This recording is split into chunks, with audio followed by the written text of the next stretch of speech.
dans les moments difficiles. D'autres personnes sont devenues orgueilleux. D'autres vont tard à cause du peu ce qu'ils ont. Oublions leur prochain. La préoccupation du Seigneur, c'est le prochain. Certainement, tu vas te demander qui est vraiment mon prochain. Dans le livre de Galates, chapitre 5, le verset 6, la Bible nous dit que la foi agit, la foi opère là où il y a l'amour. Tu peux dire que je suis un homme de foi. Tu peux dire que je suis un homme de miracle. Mais montre-nous tes œuvres. La charité que tu dois montrer en ce temps de crise pour ton prochain. Tu dois montrer cela. Souviens-toi de l'histoire que la Bible nous parle. Dans Luc chapitre 10, au verset 30 à 36 du bon samaritain. Jésus a donné une bonne illustration de ces hommes de Dieu, leur titre ecclésiastique, leur don, ce qu'ils étaient. Les Lévites sont passés par ce chemin. Les sacrificateurs sont passés par ce chemin. Mais leur prochain était là par terre. Et personne ne se souvenait de lui. Et cet homme à qui on ne donnait même pas confiance, qu'on considérait être comme un païen, ce Samaritain a montré l'amour qu'il avait pour son prochain. Dieu compare. Il met au même niveau. Lorsque tu dis j'aime Dieu, Dieu dit voilà le commandement qui lui est semblable. Il le met au même niveau. C'est-à-dire tout ce que tu peux faire, les miracles, ceci, cela, n'est pas au même niveau de honorer Dieu comme tu dois honorer ton prochain. Ton prochain doit être une préoccupation pour ta vie. Le caractère d'un vrai chrétien est construit par la foi et l'amour qui anime son esprit. Le caractère d'un chrétien qui est engagé doit se construire par la foi qu'il a aux promesses de Dieu et l'amour qui anime son esprit. La foi nous approche de Dieu, mais l'amour nous approche de nos prochains. Et les deux marchent ensemble. 1 Jean chapitre 4 verset 20 nous dit ceci. Comment, si quelqu'un dit que j'aime Dieu, mais tu haïs ton prochain, tu es un menteur. Comment peux-tu aimer Dieu que tu ne vois pas? Et ton prochain à côté de toi, tu es en train de le voir, tu le haïs. Dieu te traite de menteur. Ton prochain aujourd'hui peut être ton ennemi. Mais demain, il peut être le sauveur de tes enfants. Ton prochain peut être aujourd'hui une personne sans valeur. Mais demain, c'est cette personne qui viendra t'aider. Le prochain, il est important dans la vie de chacun de nous. Je voudrais t'inviter d'étudier le livre de Philémon. Philémon, c'est dans le Nouveau Testament, le chapitre 1. Si tu lis le verset 10 à 21, on nous parle d'un jeune homme qu'on appelait Onésime. Ce jeune homme était un esclave de Philémon. Il n'avait pas d'importance. Et Philémon aussi n'attachait pas l'importance à ce jeune homme. Mais lorsque ce jeune homme était parti, il s'est rencontré avec Paul. Et ce jeune homme était devenu chrétien. Et Paul lui a écrit la lettre. Il dit, bien-aimé, ce jeune, certainement autrefois, il n'avait pas de valeur pour toi. Mais je te le renvoie, parce qu'il est important maintenant dans le royaume. Ton frère est important pour toi. Ta soeur est importante pour toi. Tu dois te préoccuper qui est mon prochain. C'est la préoccupation. Le message que Jésus a conclu dans Matthieu 25, si tu lis à partir du verset 41, Jésus a dit aux méchants, lorsque j'étais dans la faim, j'avais faim, j'étais hospitalisé, j'étais en prison, je ne vous ai pas vu. Et ces gens-là ont dit, Seigneur, à quel moment tu avais eu faim? À quel moment tu étais en prison? Jésus dit, lorsque vous ne l'avez pas fait à ceux-ci, à ceux-là, ton prochain. Toutes les fois que tu fais quelque chose pour ton prochain, tu es en train de le faire pour ton Dieu. Dieu n'a pas d'autres mains, sinon que tes mains pour aider les autres. Dieu n'a pas d'autres pieds, sinon que tes pieds pour aller visiter les autres. Combien d'orphelins que tu es allé visiter? Combien de veuves que tu es allé visiter? Que tes pieds peuvent te témoigner que tu es allé visiter. Ah non, cette personne, ah je n'aime pas sa tête, oh je n'aime pas sa bouche, oh cette personne, ceci, cela.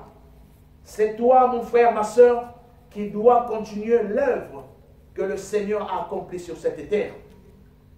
Lorsque tu donnes à Dieu l'opportunité d'utiliser ton corps pour son service, le Seigneur bénira ta vie.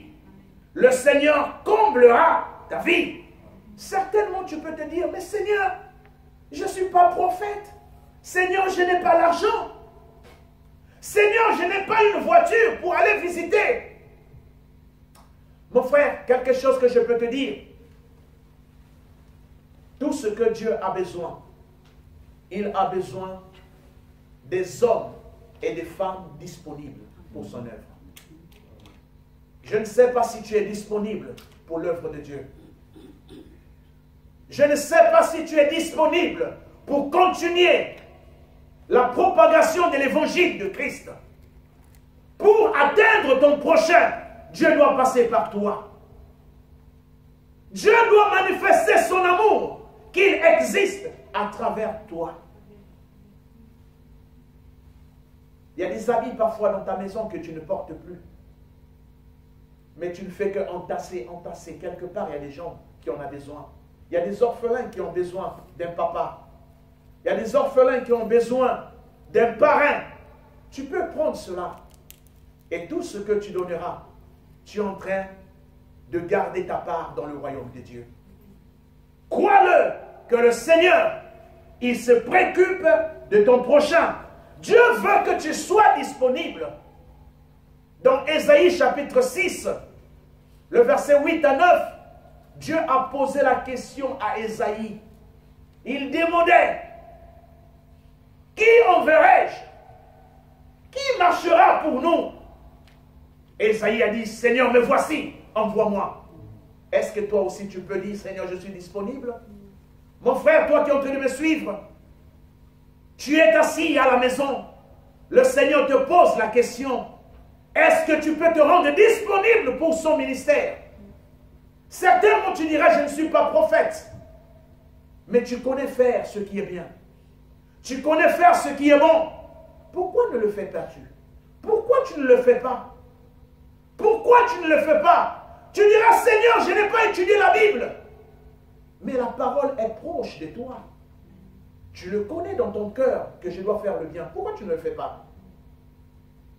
Le Seigneur a besoin de toi. Que le Saint-Esprit puisse parler dans ton cœur. Dieu a besoin des personnes qui se confient à lui.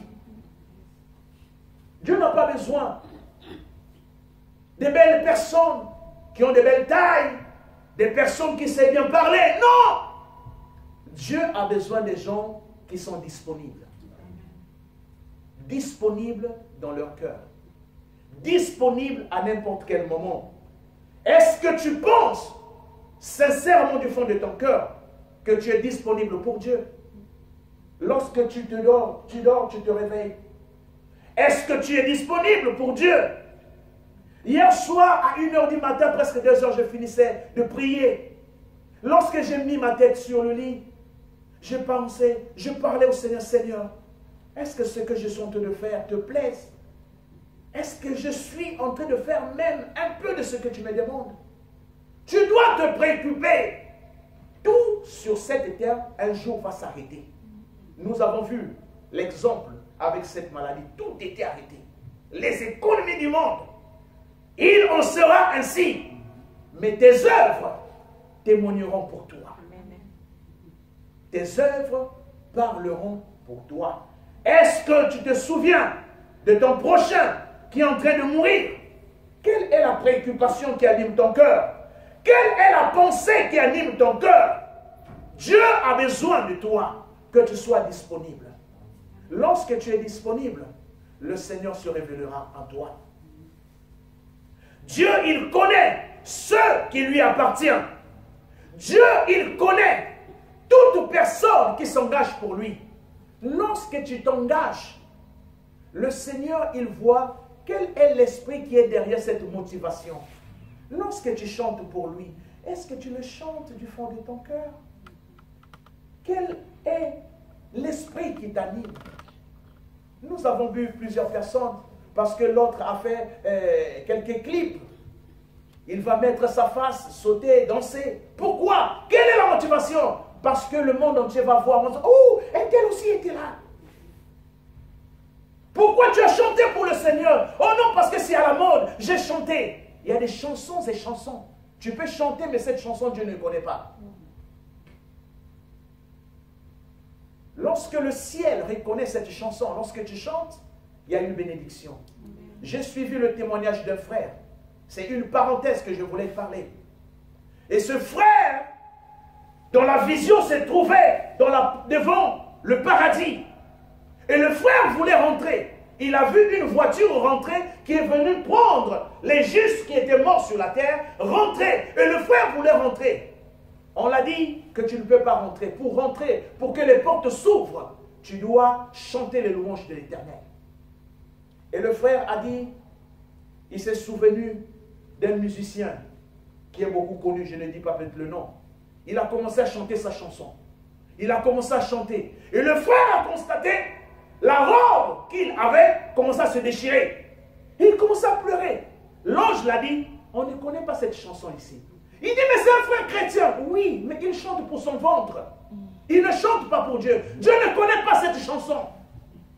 Le frère a pris encore la deuxième chanson. Et il a vu que sa chemise commençait à noircir encore. L'ange l'a dit, on ne connaît pas cette chanson. Le frère était triste. Alors il commençait à penser. Il commençait à méditer. Et tout d'un coup, l'Esprit lui a donné la chanson. Quel ami fidèle et tendre nous avons en Jésus-Christ. Au moment qu'il a commencé à chanter, ses vêtements ont commencé à blanchir. Et la porte a commencé à ouvrir, à s'ouvrir. Et l'ange l'a dit, cette chanson vient d'ici. Ce n'est pas le problème d'être chrétien parce que je chante. Est-ce que Dieu est là? Quelle est la motivation? Quelle est la motivation? Tout ce que tu fais pour ton prochain, quelle est la motivation? C'est ça qui compte devant Dieu. Si réellement tu es disponible. Dieu ne peut pas accomplir une œuvre qu'il n'a pas commencée. Garde ça dans ton cœur. Beaucoup de nous fabriquons, nous inventons quelque chose et puis nous disons, Seigneur, voilà. Tant que le Seigneur n'est pas l'initiateur de cette œuvre, tu termineras mal. Parce qu'il veut être l'alpha et l'oméga. Lorsqu'il commence, même s'il y a la guerre, il y a la bagarre, le Seigneur honorera tout ce qu'il a à faire. Même l'œuvre ministérielle que le Seigneur te donne, lorsque c'est lui qui a commencé, tu peux tomber, tu vas te relever. Comme le Seigneur, il sait que tu dois sauver les uns. C'est lui qui a commencé cette œuvre. Le Seigneur, ton Dieu, te viendra au secours. Ton prochain, le prochain doit être ta préoccupation. Ton prochain doit être ta préoccupation. Lorsque Marc nous parle, ce monsieur qui est venu demander à Jésus le premier commandement, le Seigneur lui a donné le livre de Deutéronome 6, le verset 4 à 5, il dit, tu aimeras ton Seigneur de tout ton cœur, de toute ta pensée, de toute ton âme. Mais voici le commandement qui lui est semblable, qui lui est semblable. Tu aimeras ton prochain comme toi-même. Ta préoccupation doit être ton prochain. Dieu mesure la qualité de ta foi, la quantité de ta foi, selon l'amour que tu mets au service pour ton prochain. La qualité de ta foi, la qualité de ton amour correspond au temps, la préoccupation que tu mets pour ton prochain. C'est comme ça que Dieu, il doit te mesurer. La Bible nous dit ceci. Lorsque nous lisons dans le livre de Luc, chapitre 6, le verset 38, la Bible nous dit, donnez et il vous sera donné. On vous donnera dans votre sein une bonne mesure, pressée, secouée, débordante, car de la mesure dont vous mesurez, il vous sera aussi mesuré de retour. De la même façon que tu traites les autres, Dieu aussi te traitera de la même façon. Quelle est la préoccupation que tu as pour ton prochain? Voilà le service que nous avons aujourd'hui. Parce que quelqu'un a pensé pour le souci du prochain.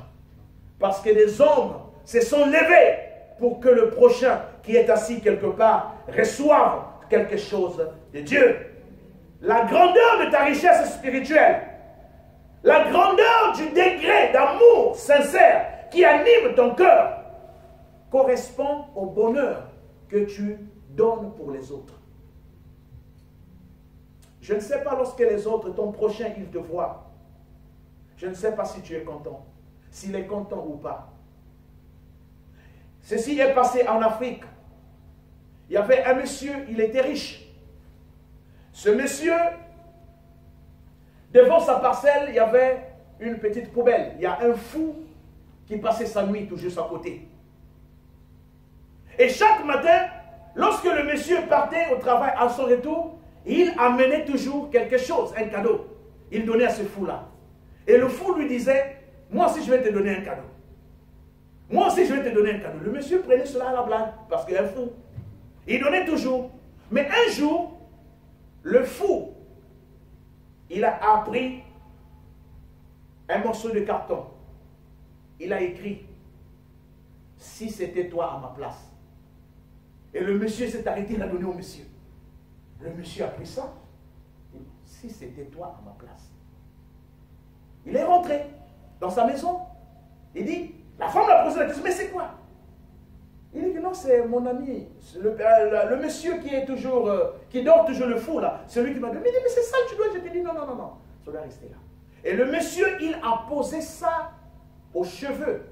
Hein, tout juste là où se trouve son lit. Et 2 jours après, le monsieur était malade. Le monsieur était malade. Lorsqu'il était malade, le monsieur avait 2 femmes. La deuxième femme, c'est elle qui gardait le compte bancaire. Et la deuxième femme s'est entendue avec le médecin de famille que non, on va tuer mon mari, je vais te donner ta part. Et se sont entendus. Le médecin a accepté. Et le médecin est venu à la maison pour traiter le monsieur. Et lorsque le médecin est rentré, et le médecin a regardé au chevet du lit, il y avait un morceau de carton, on a écrit, si c'était toi à ma place. Alors le médecin commence à trembler. Il dit au monsieur, c'est pas moi, pardonne-moi. C'est ta femme qui m'a dit. Le monsieur dit, mais traite-moi, je suis malade. Il dit, non, c'est pas moi. J'ai peur de te traiter, c'est pas moi. Demande à ta femme. Mais il dit, mais quelle est cette histoire? Je t'ai appelé, vous venez me traiter. Tu me parles ici, c'est pas moi, c'est ma femme. Qu'est-ce qu'il y a? Expliquez-moi. Et le médecin a parlé que voilà le coup que nous avons fait pour te tuer. Mais lorsque j'ai lu ce qui est écrit ici, alors je me suis mis à ta place. Si c'était moi, est-ce que tu pourrais faire ça pour moi? Dieu te met parfois devant une circonstance. Lorsque tu juges l'autre, lorsque tu condamnes l'autre, lorsque tu es dur avec l'autre, si c'était toi à sa place, quelle sera la réaction? N'oublie jamais la mesure de ta vie spirituelle, la hauteur, la grandeur de ta vie spirituelle correspond à la quantité d'amour sincère que tu mets au service des autres. Tu ne dors pas, tu te réveilles et tu fasses quelque chose pour les autres. Tu abandonnes tout ce que tu as. Le Seigneur, ton Dieu, se souviendra de toi. Ce que nous avons le service ici, parce qu'il y a des gens qui se sont préoccupés, chaque jour, chaque dimanche, chaque jour, pour l'amour du prochain. Je suis convaincu que le Seigneur Dieu, qui a mis cet amour dans votre cœur, vous comblera de bénédictions, parce que Dieu ne garde pas une dette. Je le jure, Dieu ne garde pas une dette. Dieu payera. Celui qui a commencé cette œuvre, qui vous anime pour faire tout ce qui est bien, pour que l'autre puisse recevoir quelque chose, pour que l'autre se sente à l'aise, le Seigneur se souviendra toujours de toi. Lorsque Dieu te demande de donner à ton prochain, c'est une opportunité que Dieu te donne pour refaire ta vie. Certainement, ta vie a eu beaucoup de défaites, beaucoup de choses médiocres, des choses mauvaises. Mais quand Dieu te dit, regarde ton prochain, fais du bien à ton prochain, c'est une occasion que Dieu te donne de refaire encore ta vie, afin que tu puisses vivre la grâce de Dieu dans ta vie. Là où il y a l'amour sincère, Dieu, il oublie toutes les fautes. Lorsque l'amour est sincère, Dieu, il oublie toutes ses fautes. Lorsque tout ce que tu fais pour l'autre, Dieu oublie. Je vais te donner un témoignage d'un grand homme de Dieu qui venait de mourir, Reinhard Bonnke. C'est un Allemand, mais il est allé terminer son œuvre maintenant aux États-Unis. Lorsqu'il a commencé sa mission, il y a eu une femme allemande qui a 12 entreprises.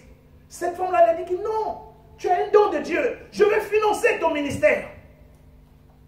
Reinhard Bonnke était enthousiasmé, il dit, oh, c'est Dieu qui a envoyé. Et quand il est arrivé à la maison, il a prié. Et Dieu lui a donné une vision. Dieu lui a montré un grand fleuve. Et le fleuve était grand. Au fur et à mesure que le fleuve avançait, et le fleuve devenait petit, petit, et le fleuve avait terminé par une goutte d'eau. Il dit, mais Seigneur, qu'est-ce que c'est ça?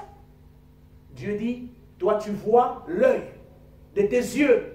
Vous les hommes, vous regardez quel est l'œil, ce qui frappe à l'œil.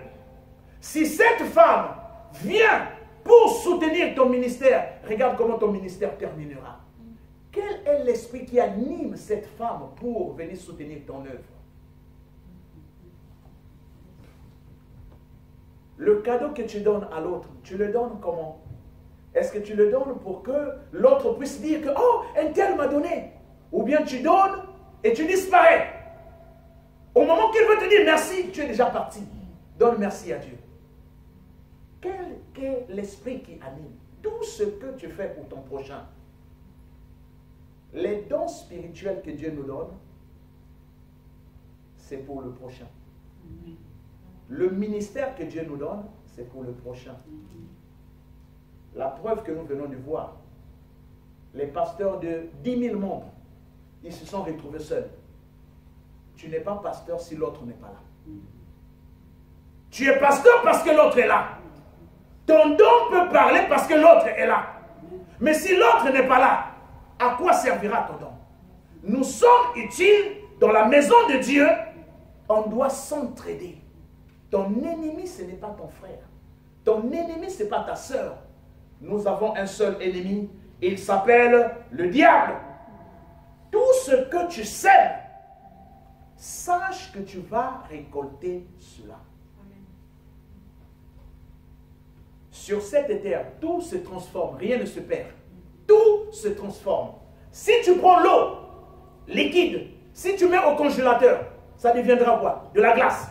Si tu prends cette glace, tu mets dans une marmite et tu commences à bouillir, cette eau se transforme en vapeur. Et vapeur, tout se transforme. Tes paroles se transforment en quelque chose. Je vais te donner un exemple pour que tu puisses comprendre, mon frère.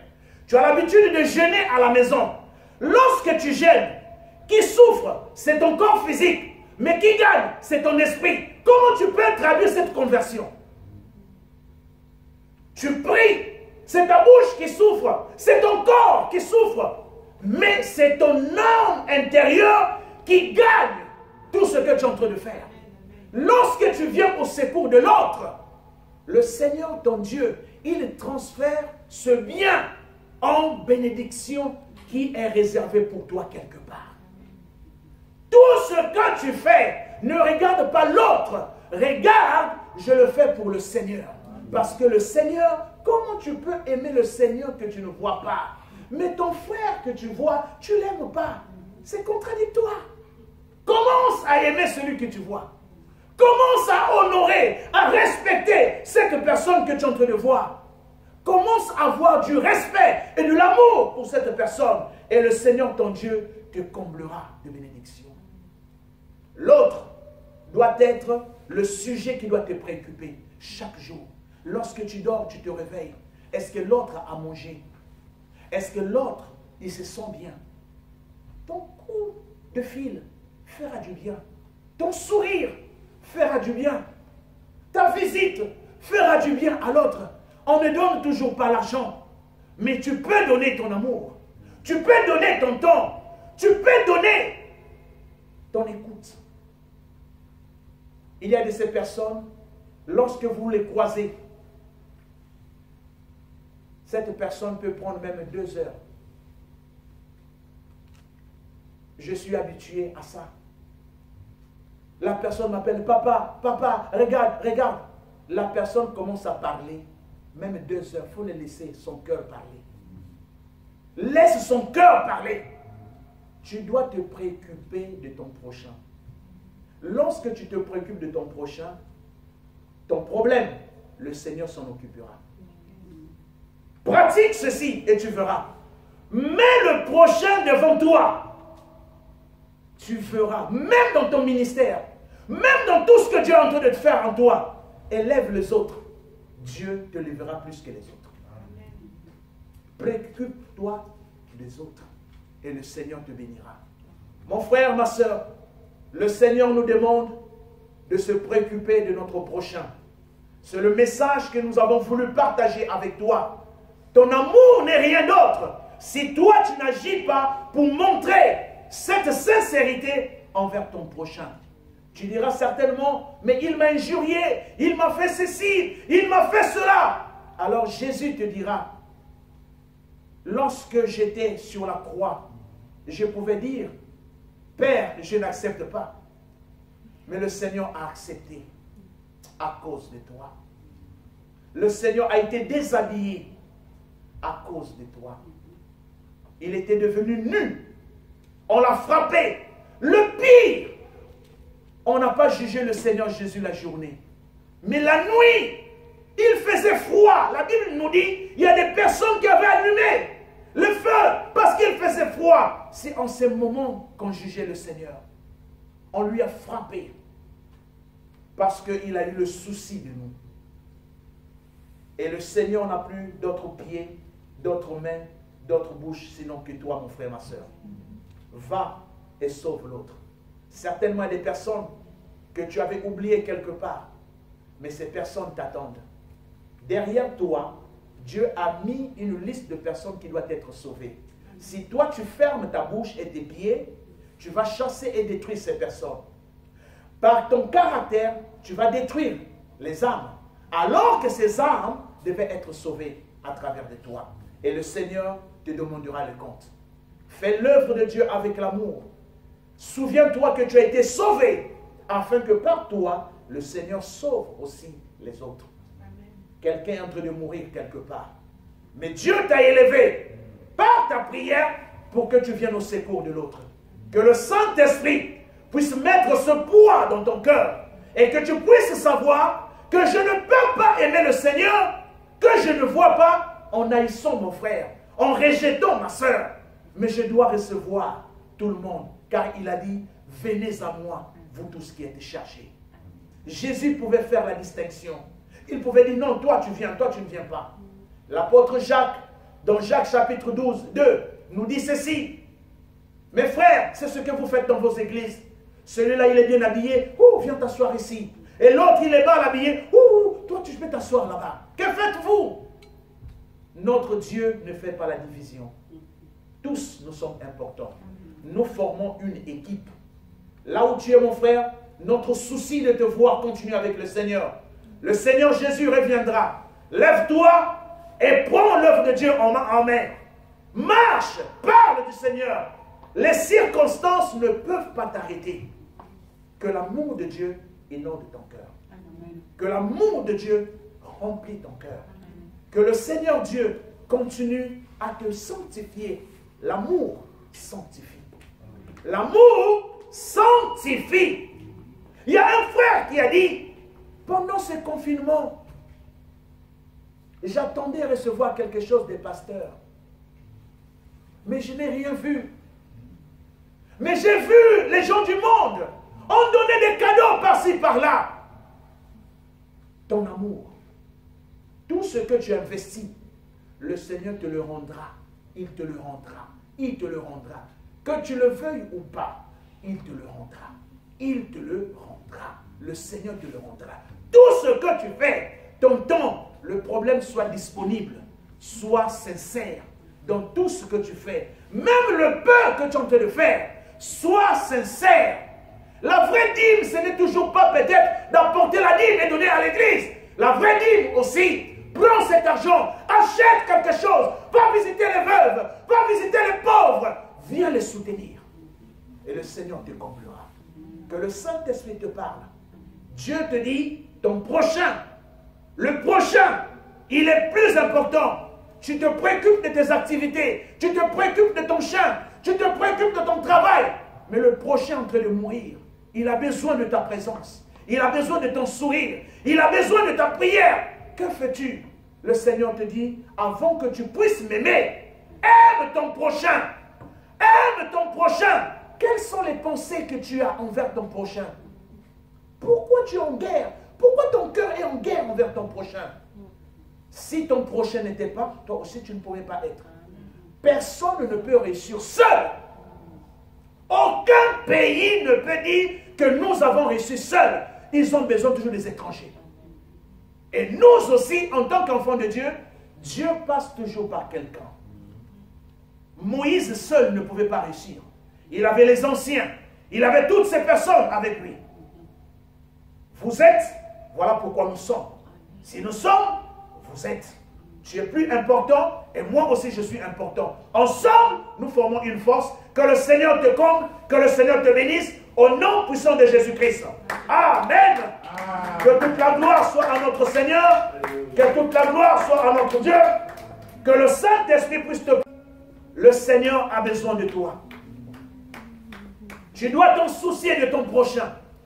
Tu dois t'en soucier de ton prochain. Tu as certainement un verre de riz.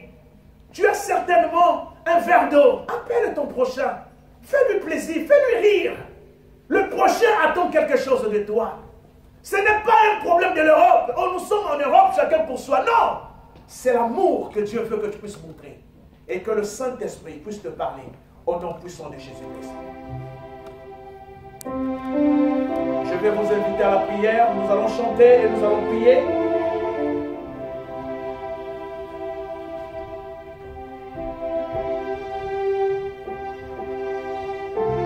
Celui qui est ennemi pour toi aujourd'hui peut être ton ami demain, peut être ton sauveur.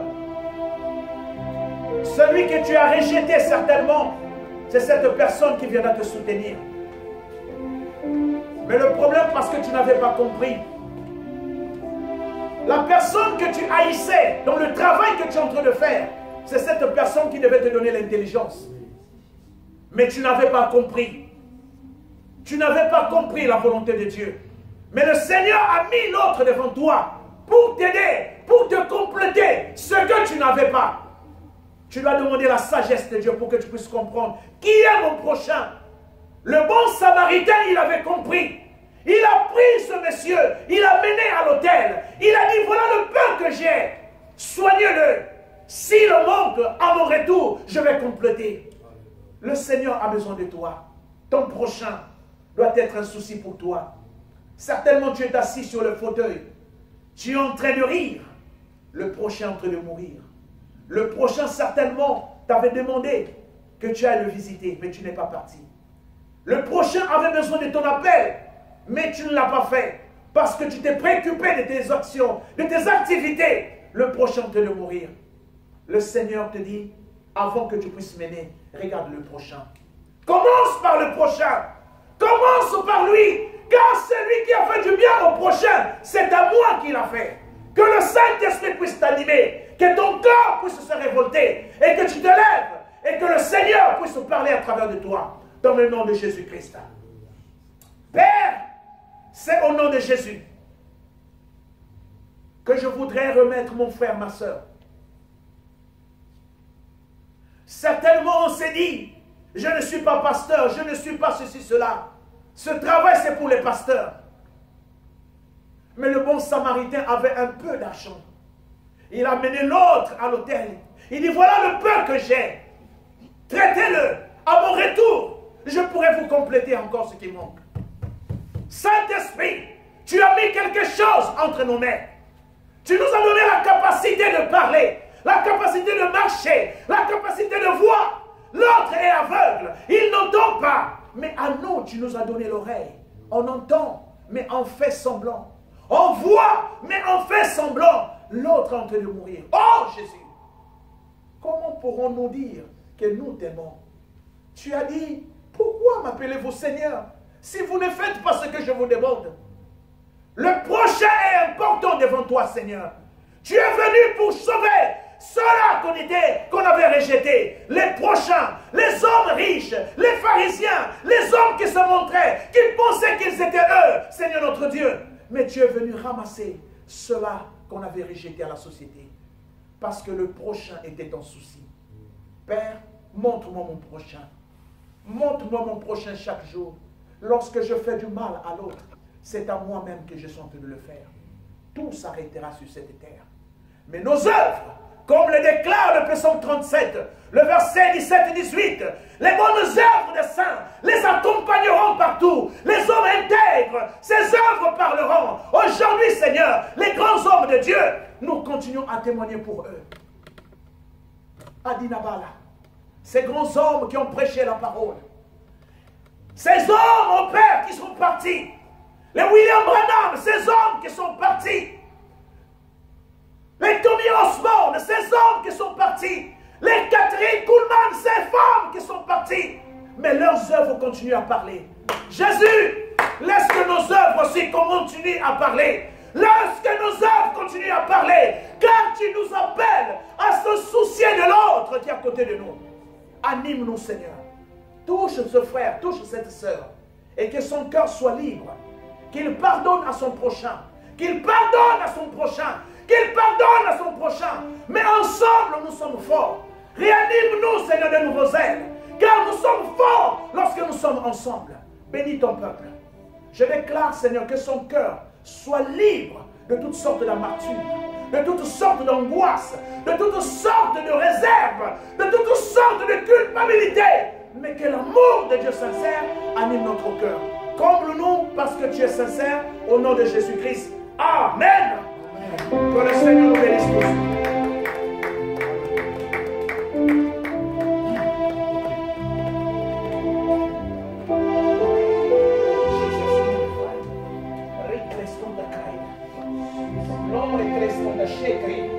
Livrai urne sconta shai da corne ni cresconta corna vorne scanta shai da corne l'ere cre orna vorne ricresca da shai da corne l'uvra arna sconta shai l'ure crere ernoria sca gloria da sconta scetra e glorias Gesù Cristo corne sconta shai oh per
accorder ce que tu viens de nous donner, Seigneur. Merci encore pour cette journée qui a été merveilleuse. Merci pour cette journée qui a été une journée de puissance, de victoire. Merci encore pour la présence de mon frère et de ma soeur. Merci pour l'onction du Saint-Esprit. Merci pour tout ce que tu as accompli, Seigneur. Merci pour ta parole. Merci pour la croix. Merci pour le sang précieux de notre Seigneur Jésus. Merci encore pour mon prochain. Glorifie une fois de plus sur ton nom. Seigneur, nous voulons bénir nos bien-aimés, de loin ou de près qui nous soutiennent, avec leur dîme, avec leur offrande, Seigneur. Nous voulons les sanctifier, ces dîmes, sanctifier ces offrandes et les bénir, Père éternel. Souviens-toi de chacun de nous, afin que dans son grenier ne manque de rien, afin que dans sa poche ne manque de rien, afin que dans sa maison ne manque de rien, Seigneur. Donne-lui encore davantage, afin qu'il puisse penser à ton œuvre, Seigneur. Nous bénissons le reste de la journée, nous remettons le reste de la journée entre tes saintes mains, de nous assister et nous accompagner partout. Que le plan de l'ennemi sur notre vie, dans nos familles, dans nos foyers, dans l'Église, échoue au nom de Jésus-Christ. Seul, Seigneur, ta volonté puisse s'accomplir, Seigneur. Nous voulons retourner dans la paix et dans la joie de chez nous. Assistez-nous, au Père éternel. Que la grâce de notre Seigneur Jésus, l'amour de Dieu le Père, ainsi que la communion du Saint-Esprit nous accompagnent partout. Nous bénissons aussi d'avant cette semaine. Et nous puissions voir encore de grandes choses, des miracles se produire dans nos vies. Au nom de Jésus-Christ, nous avons ainsi prié. Amen. Acclamons le Seigneur. Shalom, shalom. À dimanche, si Dieu le veut. Amen. Le Seigneur vous bénisse. Alléluia.